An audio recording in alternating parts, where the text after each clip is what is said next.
I've already pre-shuffled, and I'll be using 2 oracle cards for your advice. They're the 2 cards to the very far left side of the screen.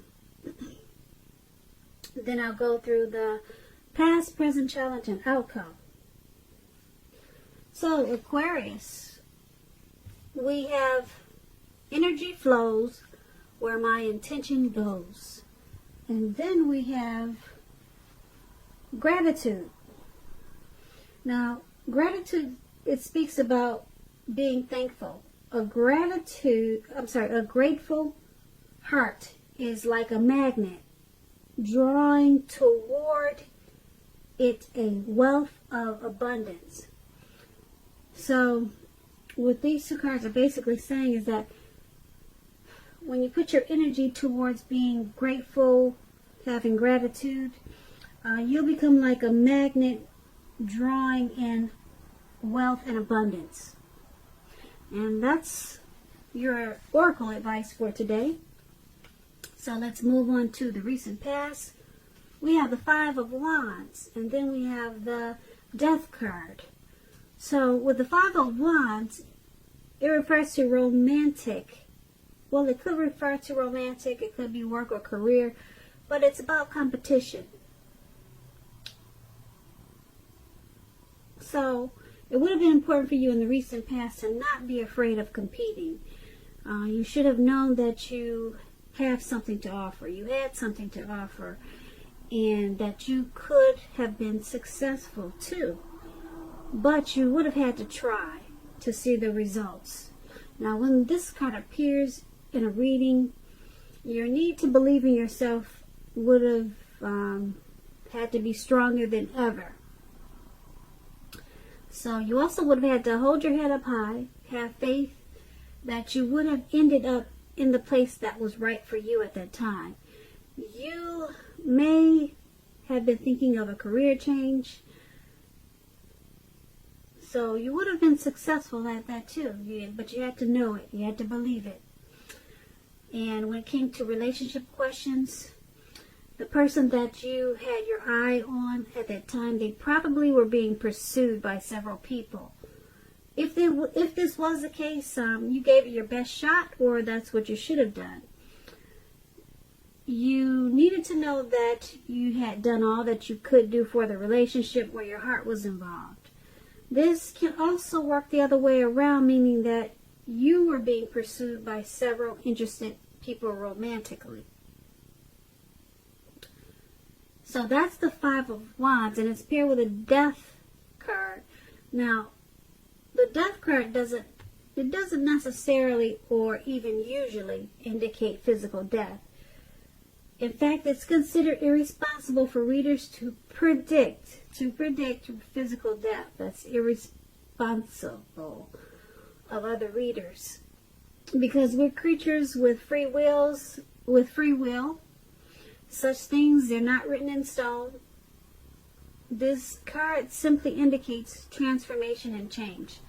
This is definitely a time of, this was definitely a time of deep transformation.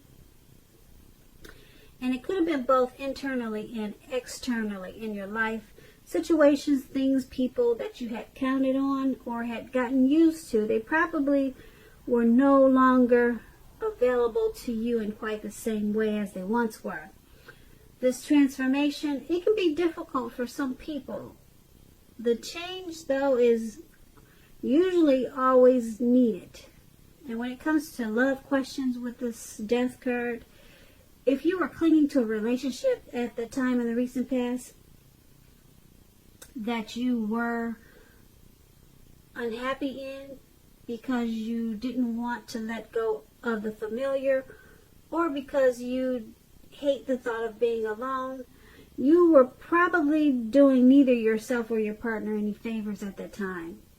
So you probably did, or you needed to have a frank and honest discussion about the problems that you had in the relationship.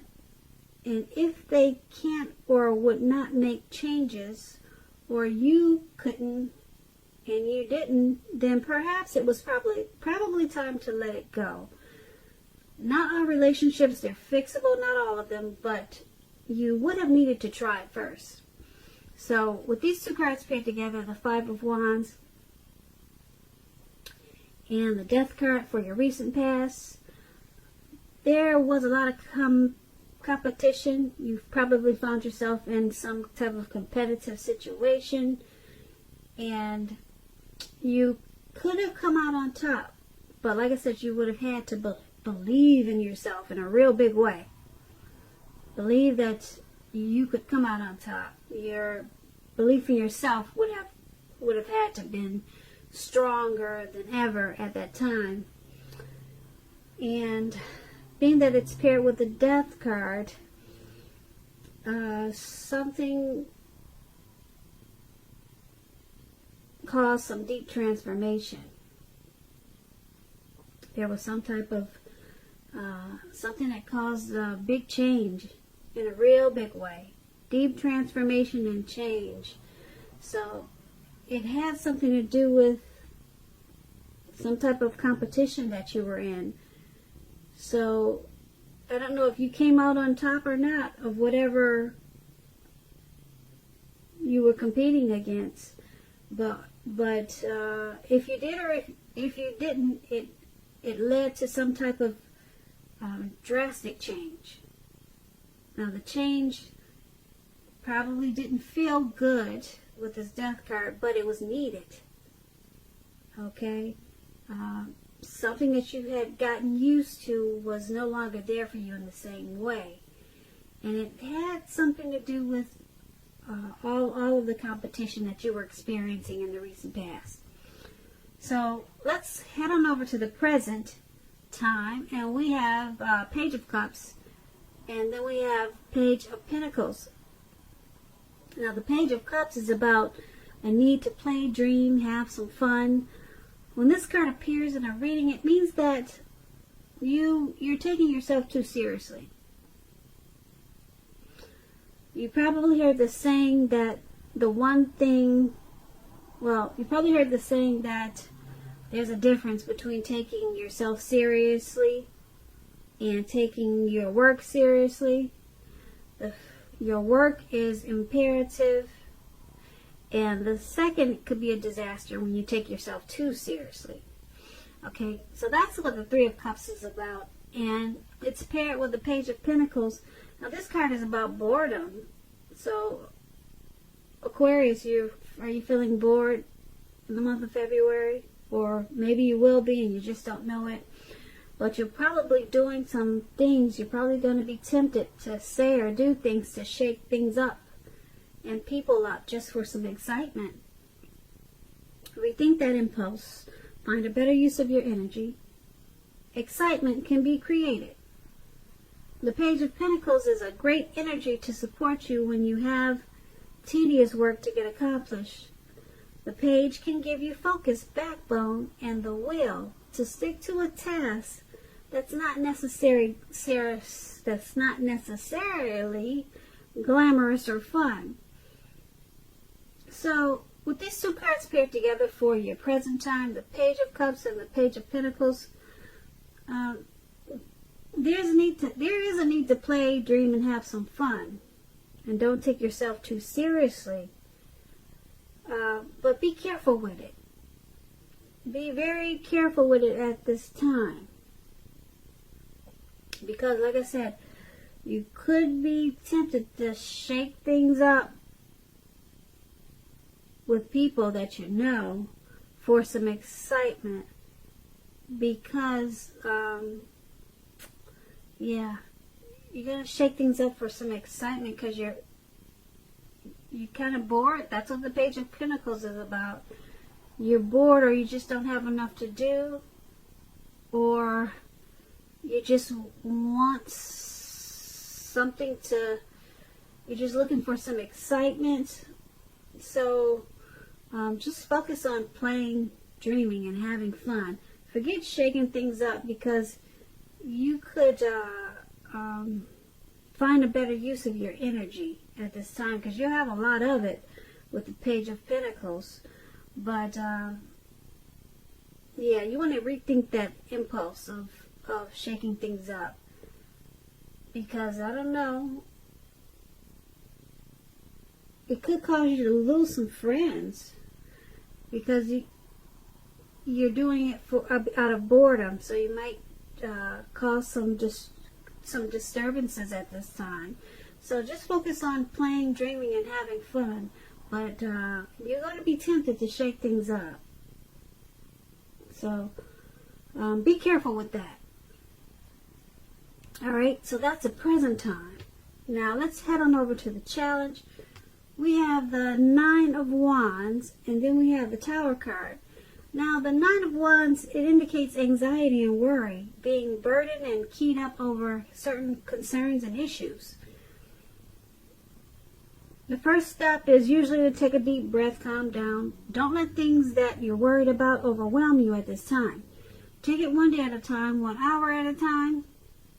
At least some of the worries that you're feeling, they're very likely to turn out to be imaginary, all in your head.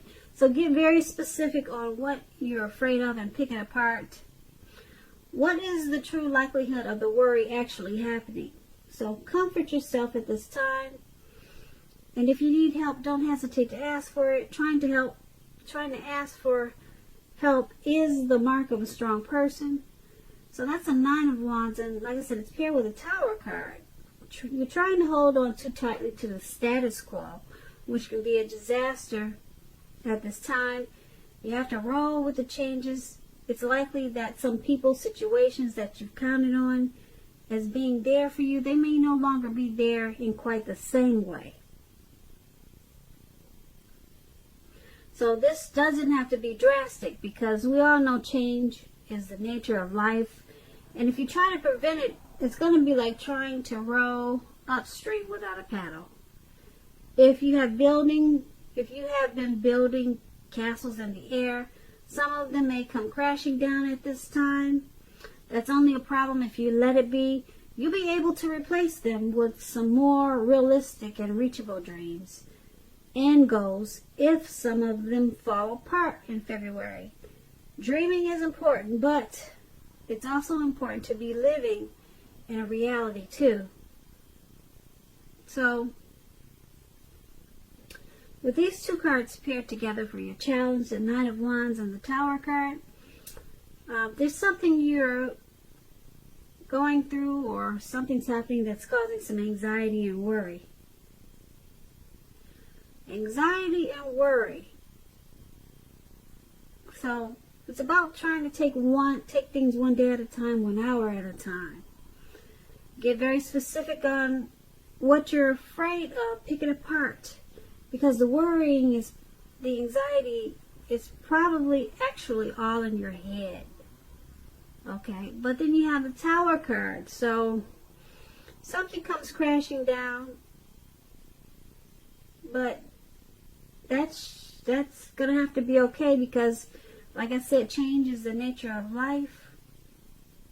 You can always just start all over again, but something comes crashing down, and it's only a problem if you let it be. So it's got you feeling anxious, you're worried, whatever came crashing down. It's got you keyed up, it's got you kind of stuck in your head.